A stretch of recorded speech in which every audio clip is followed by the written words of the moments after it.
Federalism promises balance, but without responsible leadership, it can just as easily tip into chaos. That's the warning from London School of Economics President and Vice-Chancellor Larry Kramer, who says federations survive only if leaders resist the temptation to exploit the system for political advantage. In these tensions between federal governments, national governments and state governments, the reality is that the consequences are very severe often, very, very significant. National security, for example, security of a nation and its people. And often, unfortunately, fortunately or unfortunately, motivated by politics. You've talked about giving power back to the people in a democracy. How do you resolve a situation where national security is being threatened by, let's say, such tensions, where the people still have the final say?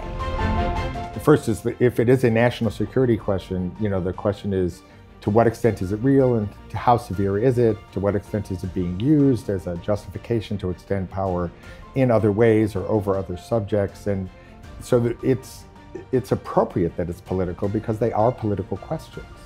Kramer says disputes between federal and state leaders aren't a flaw, but a feature in the system. And history shows it's not always the centre grabbing too much power. The tendency has not actually been for national governments to overstep, but for local governments to intrude on the authority of the national levels. And that's historically been true almost everywhere. These clashes, Kramer says, don't break a federation. What does is when they can't be resolved in ways people will accept. The question isn't whether there are tensions and hard fights and things people care about, just whether you can resolve them in ways that after the resolution takes place, people accept it and move on to the next fight.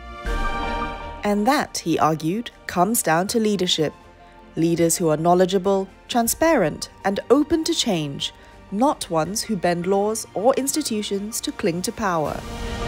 Ultimately, democratic politics is a conversation. It is led by the political leadership, but the idea is to persuade and to bring the community along with where you are, not to impose on them. Kramer added that even unpopular decisions are part of governing. What matters is whether leaders and institutions are strong enough to adapt when mistakes are made. Hannah Kam, FMT.